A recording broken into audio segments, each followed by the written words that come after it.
लगातार बारिश और गीले मौसम की स्थिति के बावजूद बचाव एजेंसियों और स्थानीय स्वयंसेवकों के अथक प्रयासों से 3 व्यक्तियों के लापता शवों को निकालने का बचाव अभियान अपने 5वें दिन में प्रवेश कर गया। लापता 3 व्यक्तियों में शौकत अहमद शामिल हैं, जिन्होंने अपने बेटे हाजिक शौकत और एक अन्य नाबालिग लड़के फरहान पर्रे को बचाने के लिए अपनी जान कुर्बान कर दी। अधिकारियों ने कहा कि चुनौतीपूर्ण मौसम के बावजूद राज्य आपदा प्रतिक्रिया बल SDRF, राष्ट्रीय आपदा प्रतिक्रिया बल NDRF, भारतीय सेना के मार्कोस और अन्य बचाव दल बटवारा गंडा बल के पानी में अथक प्रयास जारी रखे हुए हैं। उन्होंने कहा कि अभी तक लापता व्यक्तियों का कोई सुराग नहीं मिला है। SDRF के ASI अब्दुल राशिद ने कहा कि प्रतिकूल मौसम की स्थिति के बावजूद शवों को निकालने के प्रयास जारी हैं।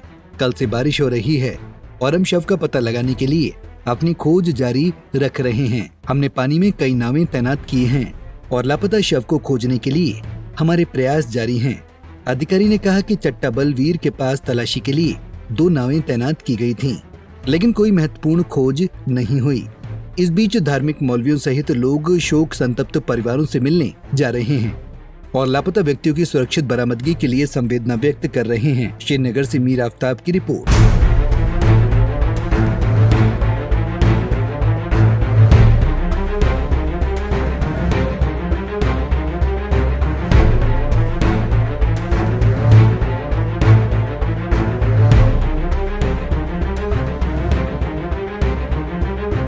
लगातार बारिश और गीले मौसम की स्थिति के बावजूद बचाव एजेंसियों और स्थानीय स्वयंसेवकों के अथक प्रयासों से 3 व्यक्तियों के लापता शवों को निकालने का बचाव अभियान अपने 5वें दिन में प्रवेश कर गया।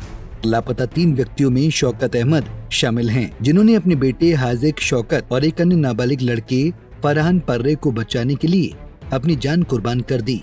अधिकारियों ने कहा कि चुनौतीपूर्ण मौसम के बावजूद राज्य आपदा प्रतिक्रिया बल SDRF, राष्ट्रीय आपदा प्रतिक्रिया बल NDRF, भारतीय सेना के मार्कोस और अन्य बचाव दल बटवारा गंडा बल के पानी में अथक प्रयास जारी रखे हुए हैं।